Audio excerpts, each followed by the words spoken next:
सबसे ज़्यादा दावेदार है इस फील्ड के जॉब के लिए वो है मैकेनिकल इंजीनियरिंग के बच्चे, फिर हो गए इलेक्ट्रिकल इंजीनियरिंग के बच्चे। यूरोपियन कंट्री में लगभग 3 से 4 लाख मिल जाएगा, ऑस्ट्रेलिया में भी 3 से 4 लाख मिल जाएगा।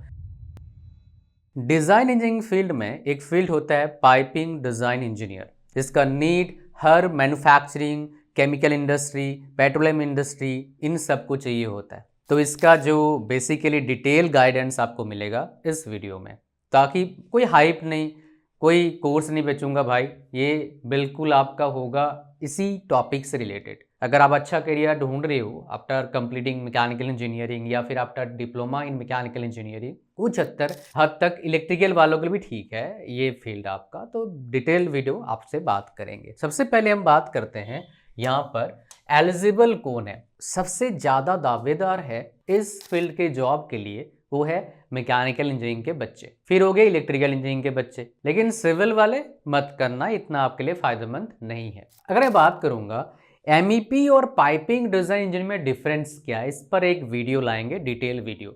अगर चाहिए नीचे कमेंट कर दीजिएगा, मैं बना दूंगा MEP versus piping design engineer, सब चीज का डिफरेंस आपको बताएंगे। अगर बात करूं सैलरी का, देखो सैलरी हमेशा क्या होता है ना, 3 कैटेगरी में, यहाँ पर मैं 4 कैटेगरी लिया हूं, थोड़े से अलग अलग। फॉरेन जॉब्स ले लिया, 5+ एक्सपीरियंस, 2 से 3 साल, और फ्रेशर। देखो अगर आप Tier 3 का बड़े कॉलेज से हो तो भाई स्टार्टिंग सैलरी 6 से 10-12 लाख तक होता है आपका स्टार्टिंग सैलरी। बड़े कॉलेज से हैं आप तो मतलब NITs में पढ़ रहे हो, टॉप सरकारी कॉलेज में पढ़ रहे हो, IITs में पढ़ रहे हो, तो 6 से लेके 12 से 15 लाख तक का आपका सिटीज जाएगा इंडिया में एज ए फ्रेशर।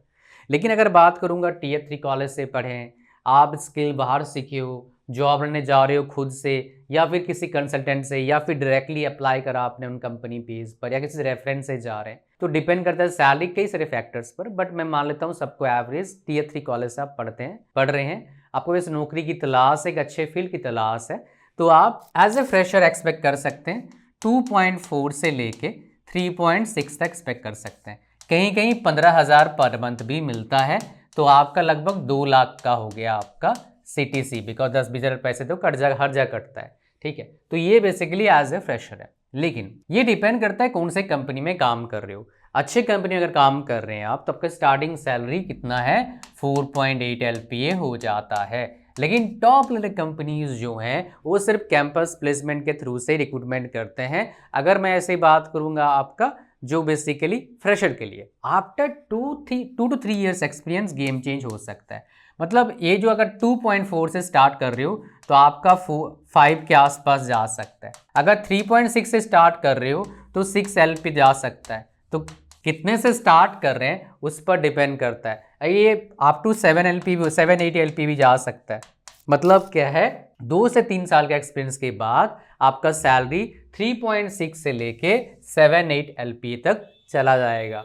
अगर 5+ एक्सपीरियंस की बात करूंगा, अब कंपनी का बैंड आता है, मतलब कौन से कंपनी में काम कर रहे हैं। अगर अच्छी कंपनी में काम कर रहे हो तो 10 से 12 लाख का आप CTC एक्सपेक्ट कर सकते हैं बढ़िया कंपनी में। मिड रेंज कंपनी में कितना एक्सपेक्ट कर सकते हो, 6 से 8 लाख का एक्सपेक्ट कर सकते हैं। अगर थोड़े से डाउन लेवल का छोटी मोटी कंपनी है तो 4 से 6 लाख का एक्सपेक्ट कर सकते हैं आप CTC। अब फॉरेन जॉब्स की बात करते हैं, आउटसाइड इंडिया का जॉब्स, तो भाई डिपेंड करेगा कौन से कंट्री में जा रहे हो। US में भाई कम से कम आपका लगेगा 3 से 4 लाख पर मंथ का लग जाएगा US में। अगर कोई गल्फ कंट्री जा रहा है तो वहां पर लगभग आपका 24-25 लाख का बनेगा, 20 से 15 तो कम हो गया, 18 से 25 लाख के बीच में। फिर गल्फ कंट्रीज में भी कंट्री डिपेंड करता है। यूरोपियन कंट्री में लगभग 3 से 4 लाख मिल जाएगा, ऑस्ट्रेलिया में भी 3 से 4 लाख मिल जाएगा, जापान में 3 से 4 लाख मिल जाएगा, सिंगापुर में 3 से 4 लाख मिल जाएगा, न्यूजीलैंड में भी 3 से 4 लाख मिल जाएगा after 5+ years of experience in this field. अब बात करते हैं करियर स्कोप कैसा है। देखो ये ऐसा नहीं है IT फील्ड जैसा एकदम से 5 लाख तक 15 लाख हो गया, ऐसा वाला होने वाला नहीं है। अगर मैं जनरल एवरेज 99.8% केस तक देखूं तो ऐसा ही होता है अगर आप जॉब करेंगे। लेकिन इसमें ना धीरे धीरे करके ग्रोथ मिलेगा। आपका जो फ्यूचर होगा वो स्टेबल होगा, फ्यूचर स्टेबल है। आप खुद का बिजनेस स्टार्ट कर सकते हो, कंसल्टिंग फर्म स्टार्ट कर सकते हैं, आप एक कंसल्टेंट, हाईली पेड कंसल्टेंट भी बन सकते हो किसी कंपनी के लिए। तो फ्यूचर स्कोप शानदार है। अगर आप मैकेनिकल इंजीनियर हो, अपने फील्ड आपको प्यारा लगता है तो इस फील्ड में जा सकते हो, कोई दिक्कत नहीं है। चलता रहेगा गाड़ी। अगर आपको जो सैलरी रेंज पसंद है तो इसमें सिक्योरिटी है और मैं बोलूँगा इसमें हेल्थ के इशूज़ का प्रॉब्लम भी इतना होता नहीं है। हाँ, फील्ड वर्क में जाना पड़ता है कभी कभी, लेकिन वहाँ पर मैक्सिमम काम करते हैं फील्ड में आपका आईटीआई वाले डिप्लोमा वाले आमतौर पर काम करते हैं, बीटेक वाले भी काम करते हैं। ग्रोथ जो होगा आपका स्टेडी होगा, मतलब एकदम रैपिडली या फिर एक्सपोनेंशियल ग्रोथ नहीं होगा, स्टेडी धीरे धीरे धीरे करके ग्रोथ होगा आपका, इस तरह ग्रोथ होगा।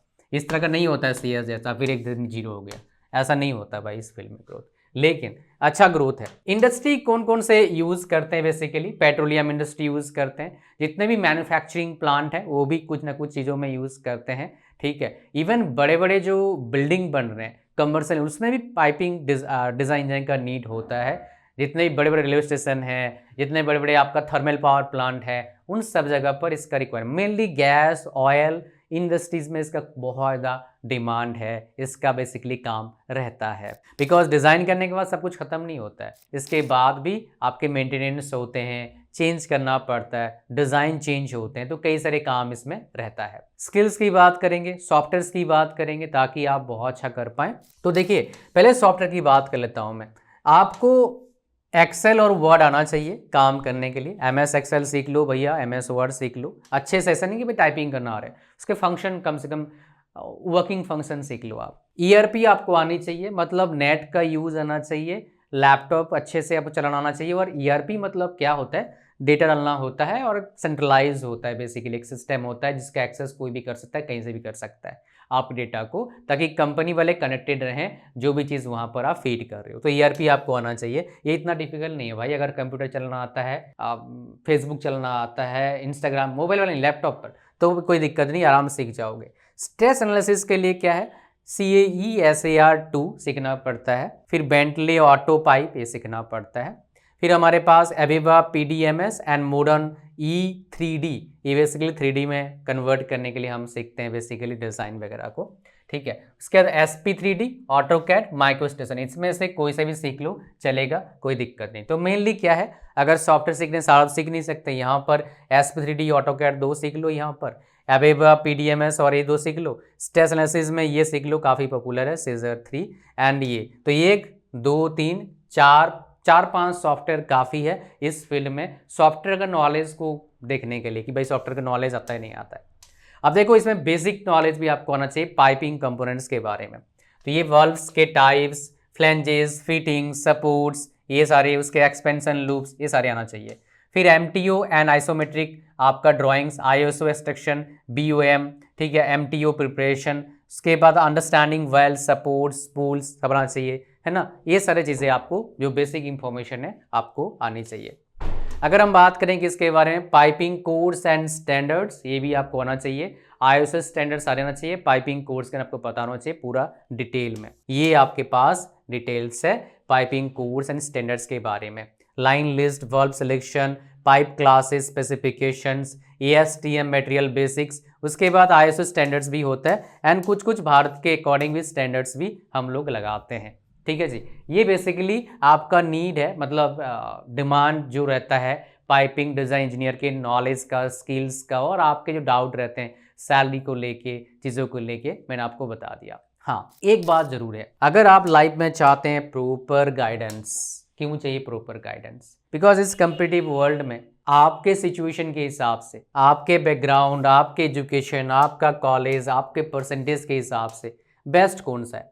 कोचिंग वालों से पूछोगे, कोचिंग ज्वाइन कर लो। और वो एग्जाम्पल भी दिखाए थे कि इसके 10 बैकलॉग था और IAS बन गया, और आप वो देख के क्या करेंगे, कोचिंग ले लेंगे और आपके होने का चांसेस कितना हो जाएगा? 0.01%। तो इसमें जाना मतलब घातक नहीं, सुपर घातक हो सकता है, टाइम और पैसा दोनों बर्बाद होगा। और मोटिवेशन तो क्या ही बताऊँ आपको मैं, एक दिन में आता है, 2 दिन में चले आता है। तो इसलिए आपको चाहिए होगा proper guidance, what is best for you, जो आप कर सकते हैं बेस्ट तरीके से, और आपके एफिशिएंसी के हिसाब से क्या बेस्ट हो सकता है, वो जानने के लिए आप मेरे पास आओ। I will tell you what is best for you. मेरे पास 13 साल का एक्सपीरियंस है, हज़ारों बच्चों को कंसल्ट करा है डिफरेंट फील्ड्स में, खाली पाइपिंग डिज़ाइन इंजीनियर नहीं, IIT से लेकर डिप्लोमा वाले बच्चों तो गाइडेंस दिया मैंने मेरे 1-to-1 सेशन में। डिस्क्रिप्शन और फर्स्ट में लिंक डाल दूंगा मैं, आप स्क्रॉल डाउन करिएगा, ऐड टू कार्ट पर क्लिक करिएगा, चेकआउट पर क्लिक करिएगा, इसको ओके बोलिएगा, क्रिएट न्यू अकाउंट पर क्लिक करना है, पेमेंट करना है, फिर आपको मिल जाएगा मेरा व्हाट्सएप नंबर को फ़ोन पे सेव कर लो।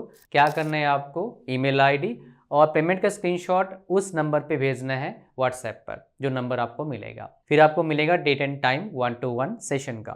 किसी बच्चे का पेमेंट में एरर आ रहा है तो इस नंबर को फ़ोन पे सेव कर लो, कॉल मत करना, कोई नहीं रिसीव करता भाई, पहले बता देता हूँ। इन सेव करने के बाद बोलना पेमेंट में एरर है, हमें बताइए ऑल्टरनेट मेथड क्या है। आपको हम ऑल्टरनेटिव मेथड बताएंगे, आप पेमेंट करेंगे, फिर आपको मिलेगा date and time 1-to-1 session का। साथ में ये सारे high quality professional courses free मिलेगा 11। हर कोर्सेज का मार्केट में और 1000 रुपीज़ है, लेकिन आपको मिलेगा फ्री में।